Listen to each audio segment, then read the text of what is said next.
आज हम जानेंगे लक्ष्मी जी के स्वरूप के बारे में। पंडित जी, सबसे पहले हमारे दर्शकों को ये बताएं कि लक्ष्मी जी का वो कौन सा स्वरूप है जिनकी पूजन करने से लोगों के फिजूल खर्ची से बचे। क्योंकि पंडित जी, ये अक्सर देखा जाता है, कई बार ना चाहते हुए भी पैसे खर्च हो जाते हैं, और सबसे बड़ी बात यह है कि कई लोगों के कर्ज भी हो जाते हैं, बेवजह अनसर्टेन चीजें आती हैं। तो ये आज हमारे दर्शकों को बताएं आप। देखिए, माँ महालक्ष्मी एक ऐसी देवी हैं जिनके रूठने पर इंद्रादिक मतलब इंद्र आदि देवता भी निर्धनता को प्राप्त हो जाते हैं, जो स्वर्ग के स्वामी हैं। और जब सामान्य जन से महालक्ष्मी रूठ जाएं तो कुछ पूछना ही नहीं है। लेकिन महालक्ष्मी के रूठने का कुछ न कुछ कारण होता है। ऐसा नहीं होता कि महालक्ष्मी किसी के ऊपर अनायास रूठ जाए।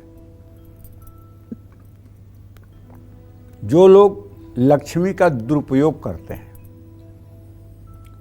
जो लोग लक्ष्मी का दुर्व्यसन में प्रयोग करते हैं, जो लोग लक्ष्मी का अवैध कार्यों में प्रयोग करते हैं, जो लोग लक्ष्मी का प्रयोग अनैतिक कार्यों में करते हैं, शास्त्र विरुद्ध आचरण करते हैं धन के द्वारा, उन्हीं से माँ लक्ष्मी रूठती हैं। जो लोग कन्याओं का अनादर करते हैं, जो लोग अपने पत्नियों का अपमान करते हैं, जो लोग अपने माता पिता का सम्मान नहीं करते हैं, ऐसे लोगों से ही लक्ष्मी रूठती है। लक्ष्मी भगवान श्री हरि विष्णु के सानिध्य में रहने वाली हैं। ये विशाल हृदय की हैं। ये जल्दी अपने भक्तों से रूठती नहीं हैं।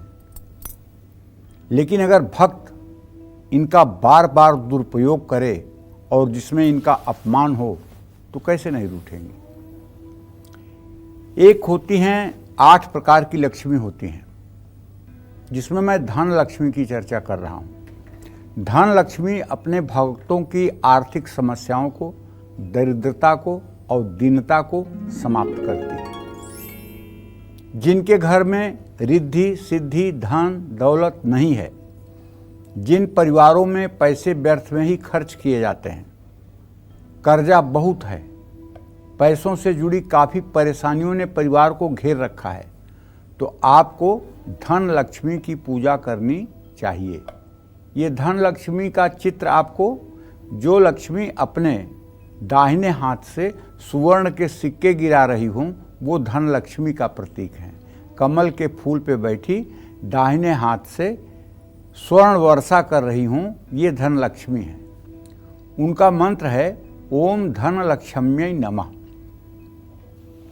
किसी भी आर्थिक समस्या से मुक्ति पाने के लिए दुर्गा सप्तशती के अगर अर्गला स्त्रोत का रोज पाठ किया जाए तब भी आर्थिक स्थिति में सुधार होता है।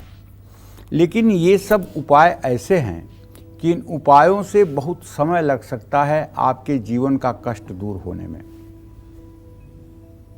यदि जीवन पल पल कर बीतना मुश्किल हो गया है, फिर ये उपाय जो मैं बता रहा हूँ, इसको अगर आप करेंगे तो 2-4 वर्षों में इसका परिणाम दिखेगा, तुरंत इसका परिणाम नहीं दिखेगा। क्योंकि ये बहुत छोटा उपाय है और जैसी दवा होती है वैसा फायदा होता है। अगर आप शीघ्र अपने जीवन में परिवर्तन चाहते हैं, अगर आप चाहते हैं कि जल्दी से महालक्ष्मी की कृपा हो और ऋण रोग दरिद्रता से आप मुक्ति पाएं, तो मेरा कहना मानिए। घर में एक बढ़िया स्फटिक का श्री यंत्र ले आइए, उसको लैब में टेस्ट करवा लीजिए कि ये स्फटिक है भी कि ये कहीं कांच तो नहीं है। स्फटिक का श्री यंत्र ले आइए, एक दक्षिणावर्ती शंख ले आइए और एक चांदी का सिंहासन बनवाइए श्री यंत्र को रखने के लिए। और नित्य अपने घर में एक पीतल की बड़ी सी थाली में श्री यंत्र को रख करके और दक्षिणावर्ती शंख में जल भर करके श्री सूक्तम के 16 मंत्रों को बोलते हुए जल से अभिषेक करें। फिर गाय का दूध भर करके अभिषेक करें, फिर गन्ने का रस या चीनी का रस भर करके अभिषेक करें, फिर थोड़ा सा शहद से अभिषेक करें, थोड़ा सा देसी घी से अभिषेक करें, थोड़ा सा दही से अभिषेक करें और उसके बाद श्री यंत्र को अच्छे से अभिषेक जल से करके और साफ कपड़े से पोंछ करके लाल आसन पर उन्हें विराजमान कर दें। कहाँ? चांदी के सिंहासन पर। उसके बाद में उनके ऊपर कलावा लपेटें। कलावा के ऊपर हल्दी, अक्षत, रोली, सिंदूर, कुमकुम। अगर आप पुरुष हैं तो सिंदूर हाथ से मत चढ़ाइएगा, सिंदूर आप चम्मच से चढ़ाइएगा या पान के पत्ते से चढ़ाइएगा। अगर आप महिला हैं तो आप अपने हाथ से सिंदूर चढ़ा सकती हैं। इसके बाद में लाल पुष्पों से उनका श्रृंगार करें, लाल फूलों से श्रृंगार करें और खूब बढ़िया धूप बत्ती जला करके उनके सामने रखें। दिया घी का जला करके उनके सामने रखें और एक पीतल, चांदी या तांबे की प्लेट में काजू, किशमिश, मिश्री, फल रख करके उनका नैवेद्य उनको निवेदित करें। भोग प्रसाद की सामग्री चढ़ाएं। ध्यान रखें, पूरी पूजा में आपका मुंह बंद नहीं होना चाहिए। आपके मुंह से श्री सूक्तम का मंत्र चलता रहे। अगर आपको याद नहीं है तो अब तो भगवान ने एक ऐसी व्यवस्था दे दी है कि आपके पास मोबाइल है, मोबाइल में यूट्यूब है, यूट्यूब में आप श्री सूक्तम लिख दीजिए और उसको चालू कर दीजिए। अब श्री सूक्तम के मंत्र चलने लगेंगे और मोबाइल को बगल में रख लीजिए और उसी के आधार पे आप भी बोलते रहिए, मोबाइल भी बोलता रहेगा और आप पूरी पूजा करते रहिए।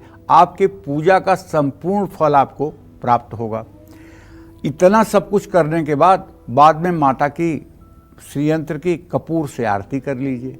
आरती करने के बाद लगभग 24 मिनट के बाद उस प्रसाद को उठा लीजिए और प्रसाद को अपने घर के लोगों में स्वयं अपने सेवन करिए। ये उपाय अगर सुबह शाम इसी तरह से आप करना शुरू करें और इसके साथ साथ हर शुक्रवार को 16 दाने कमलगट्टे के, 5-6 गुलाब के फूल और थोड़ी सी रोली, थोड़ा सा चावल, ये एक प्लेट में मिला करके रख लें। गुलाब की पंखुड़ियों को तोड़ दें और जब आप पूरी पूजा कर लें, पूरी पूजा समाप्त हो जाए तो श्री सूक्तम के 16 मंत्रों को बोलते हुए एक कमलगट्टे का दाना, थोड़ा सा चावल, थोड़ा सा रोली, थोड़ा सा फूल आप श्री यंत्र पर चढ़ाएं और कहें पादुकाम पूजयामी तर्पयामी। ऐसा कहते हुए 16 बार श्री यंत्र पर ये आप अर्चन करें। मैं दावे के साथ कह सकता हूँ यदि ये उपाय आपने शुरू कर दिया तो मुझे इस कलिकाल में विश्वास है कि यदि आप बहुत जन्म जन्मांतर के अभागा नहीं हैं, शायद थोड़ा बहुत ही पाप है पूर्व जन्म का, तो ज़्यादा से ज़्यादा 100 दिनों के अंदर ज़िंदगी बदल जाएगी। और बहुत बुरा प्रारब्ध है, बहुत बड़ा पूर्व जन्म का श्राप है। अब देखिए ना, जैसे बुखार होता है तो कोई तो एक पैरासीटामॉल की गोली खा के ठीक हो जाता है और किसी को जो है इंजेक्शन लगाना पड़ता है और किसी को हॉस्पिटल में एडमिट करना पड़ता है। जैसे बुखार भी कई प्रकार का होता है, जैसे एक वायरल बुखार होता है, एक टाइफाइड होता है, एक मलेरिया होता है, एक चिकनगुनिया होता है। तो उसी तरह से दरिद्रता भी कई प्रकार की होती है। अगर थोड़ा बहुत पाप है तब तो मैं दावे के साथ कहता हूं कि 100 दिन के अंदर आपकी ज़िंदगी बदल जाएगी। लेकिन अगर प्रारब्ध का बहुत बड़ा खजाना है दरिद्रता का, तब तो उसको दूर होने में समय लग सकता है। लेकिन आपका धैर्य और आपकी आस्था और आपका विश्वास टूटना नहीं चाहिए। अगर आपका धैर्य, आस्था और विश्वास महालक्ष्मी में है तो एक दिन ये चमत्कार जरूर होगा, इसमें कोई संदेह नहीं है। जय मां विंध्यवासिनी।